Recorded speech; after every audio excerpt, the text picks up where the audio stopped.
The moment you think you have arrived is often the moment you stop learning. That simple realization carries a quiet cruelty, because self-assuredness can become a slow, invisible rust on curiosity. In the first breath of this story, we will confront the dangerous comfort of certainty and ask why staying humble makes us wiser.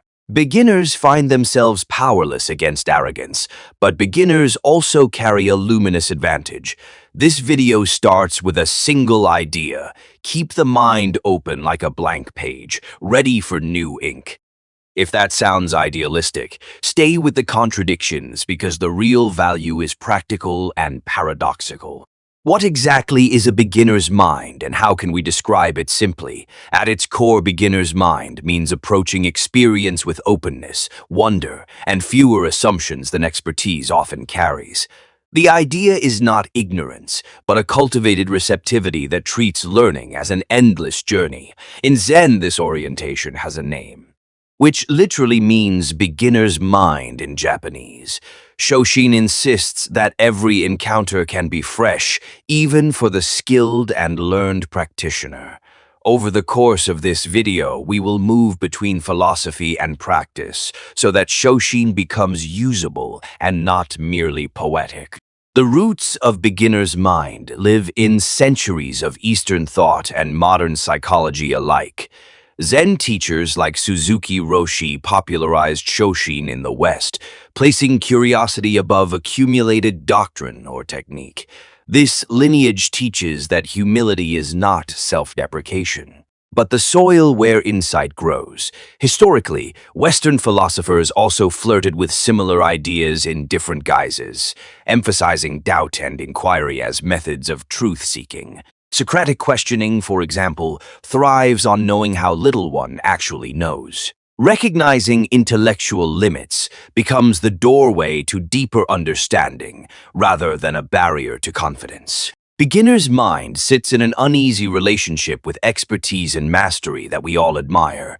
Expertise provides efficiency and depth, but expertise can also calcify into dogma when curiosity is abandoned in favor of certainty. The paradox is that deep skills can obscure simple questions that would actually advance progress. Cultivating humility does not mean rejecting expertise entirely, but balancing it with perpetual openness and willingness to be surprised. The best practitioners I know are fluent in both confidence and uncertainty at the same time. That duality allows them to pivot, innovate, and remain unblinkered by their prior successes. Modern neuroscience gives us language to explain why beginners' mind matters for learning capacity. Neuroplasticity shows that the brain reorganizes itself through novel experiences, and openness accelerates that reconfiguration. When we approach new material with humility, neural circuits remain flexible and receptive instead of rigid and automated. Researchers have found that curiosity activates reward pathways and facilitates memory consolidation in surprising ways. The brain rewards discovery regardless of how advanced a learner is, which explains why a fresh perspective can yield breakthroughs even in mature fields. Practically speaking, maintaining beginner's mind keeps those reward systems engaged and learning efficient. Psychology gives us another angle: the tension between fixed and growth mindsets. A fixed mindset assumes ability is static and therefore protects the ego from embarrassment by avoiding challenge. By contrast, a growth mindset treats skills as learnable, and beginner's mind amplifies that approach with curiosity and humility. Ego defenses often masquerade as competence when, in reality, they are fear of being exposed.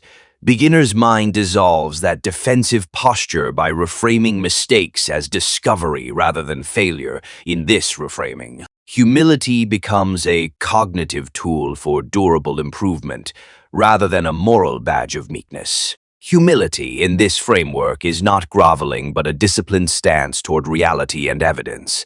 It requires regular check-ins with doubt, a willingness to be wrong, and the capacity to change one's mind based on new information. That combination turns humility into an active practice rather than a passive trait. Practically speaking, Humility helps us interrogate our assumptions and invites better questions from ourselves and others. Leaders who practice this form of humility create cultures where experimentation is safe and ideas circulate freely.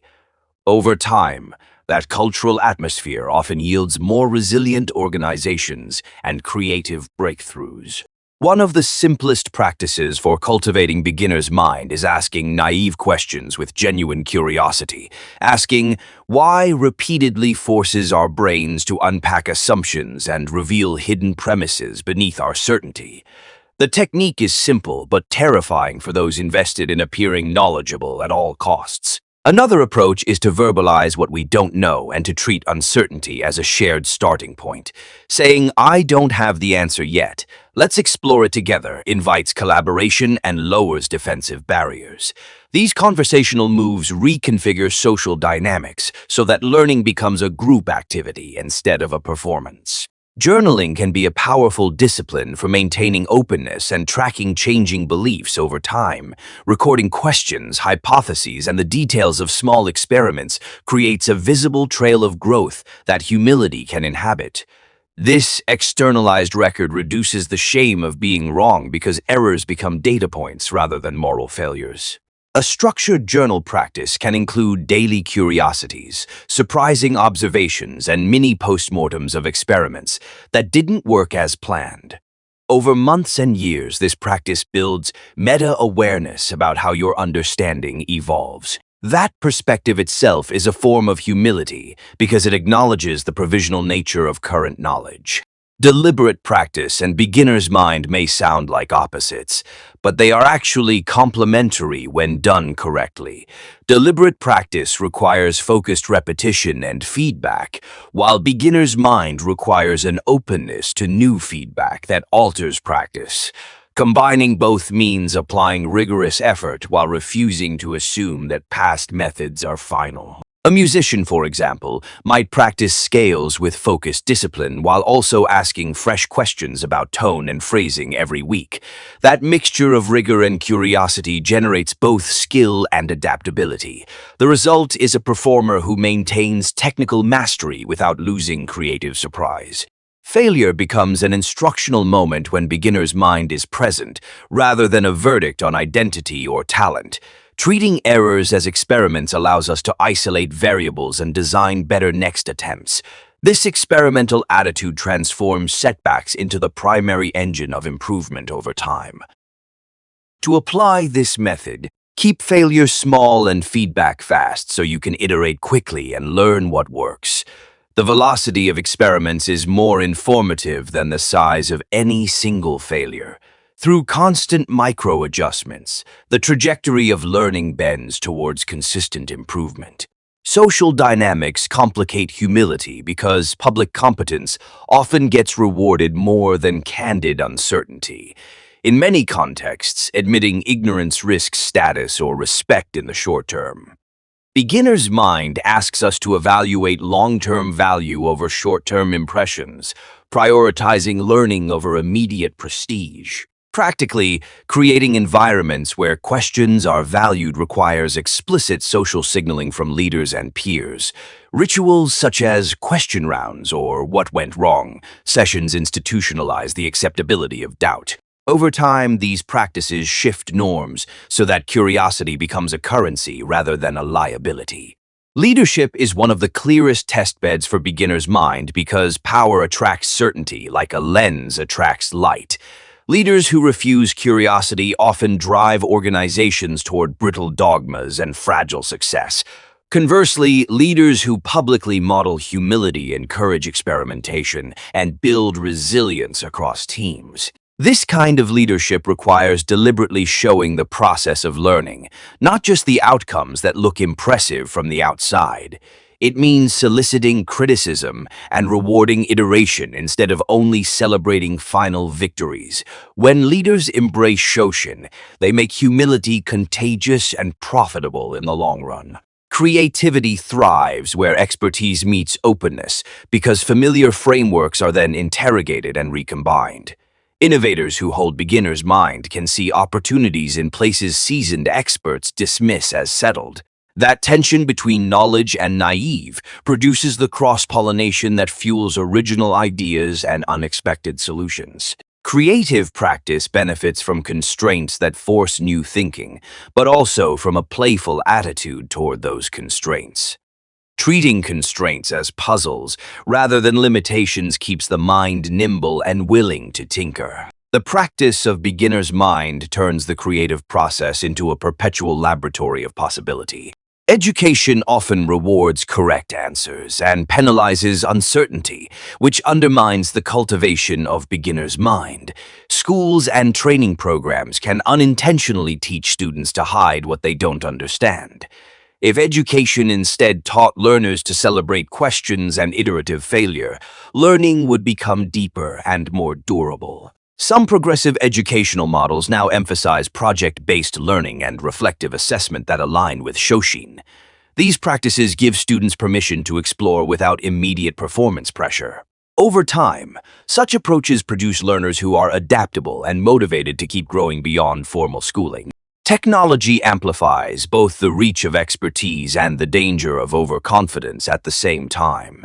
Algorithms reward predictable engagement and often elevate confident assertions, regardless of nuance or doubt. If we allow machine-driven metrics to define authority, we risk prioritizing certainty over curiosity in public discourse. The antidote is to cultivate human practices that resist binary valuation and encourage exploratory thinking. That means designing feedback systems that reward revision, learning, and vulnerability rather than only polished answers. When technology and beginner's mind are intentionally aligned, tools can accelerate genuine discovery rather than ossify partial truths.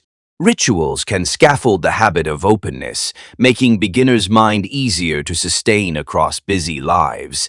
Daily practices such as short meditations, reflective walks, or question journaling lower the activation energy of curiosity. These rituals create habit loops that cue inquiry and reward insight in manageable increments.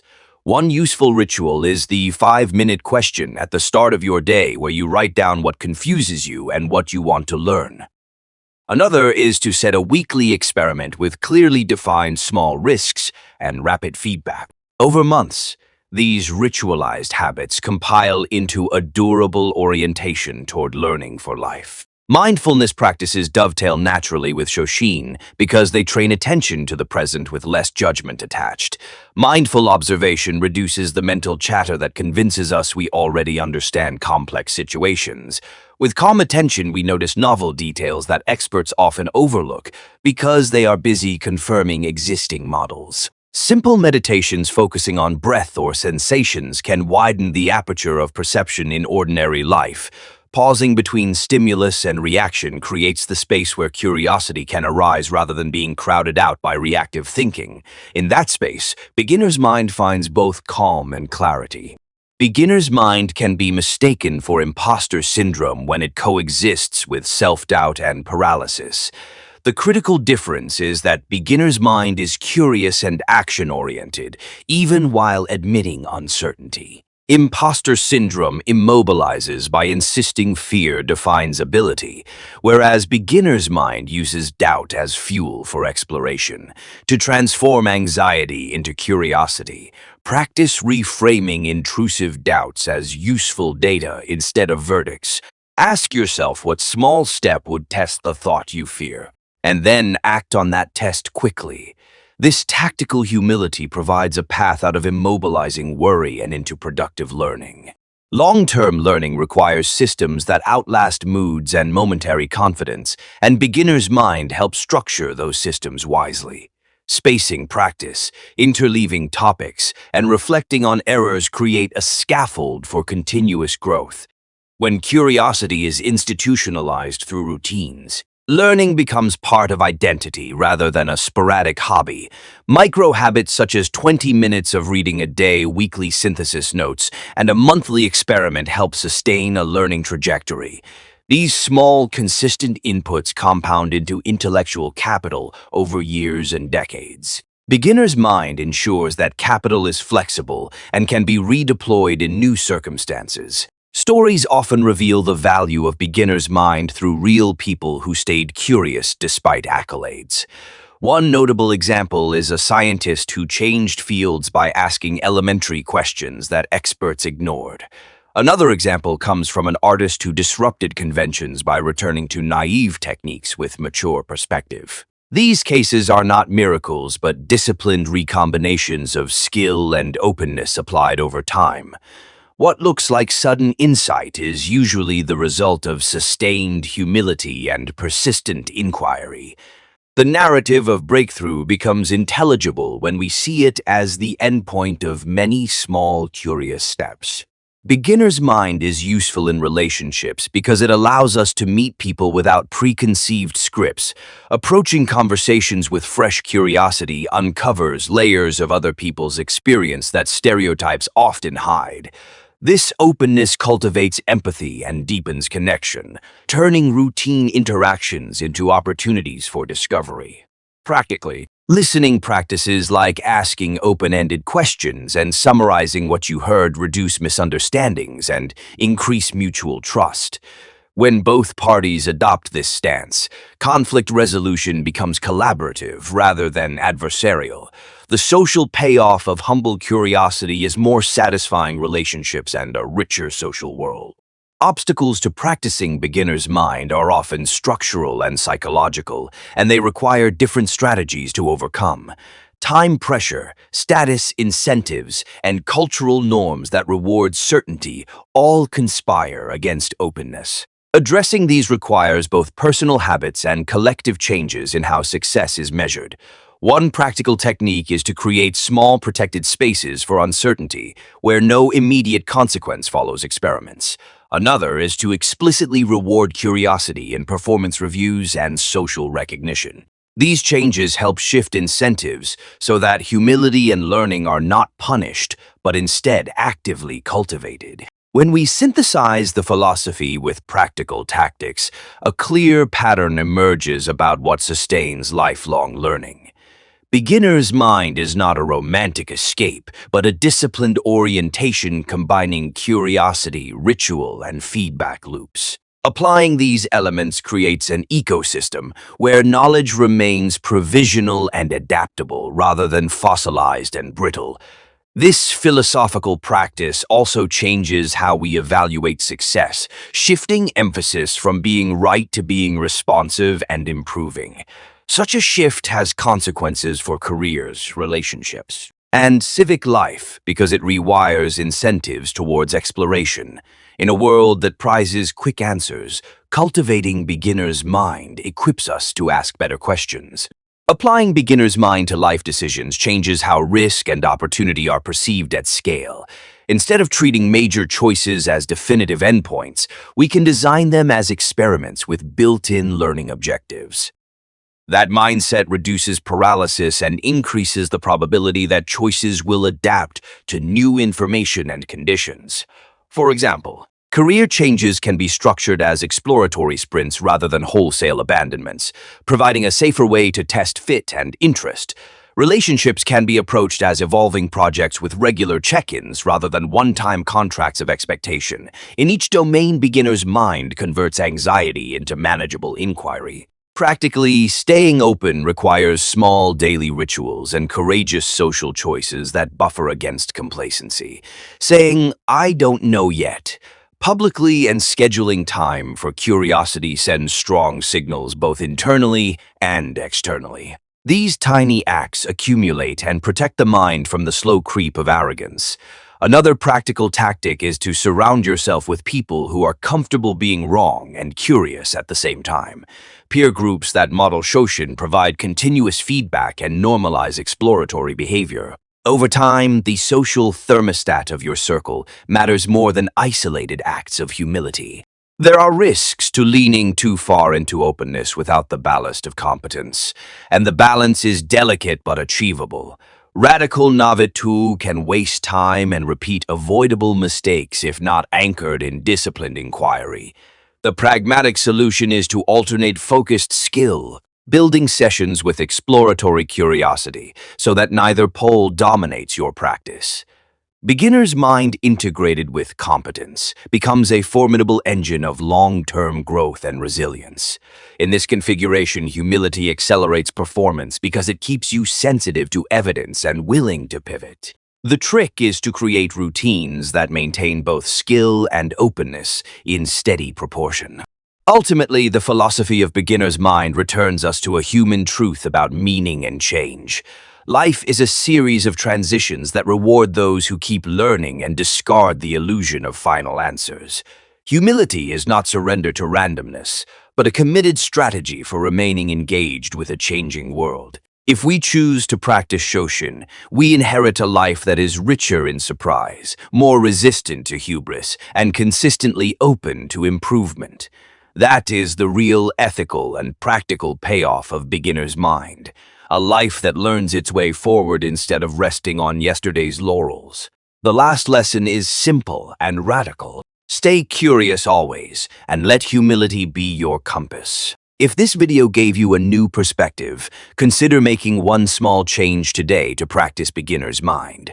Try asking one naive question in a meeting, start a 5-minute curiosity journal, or admit one uncertainty to someone you respect. These tiny acts are seeds that grow into profound transformations in how you think and live. If you found this useful, subscribe to join a community of curious learners and share a moment where beginner's mind changed your life. Learning is not a solitary achievement, but a shared practice that becomes richer when we bring others along. If this gave you a new perspective, hit subscribe.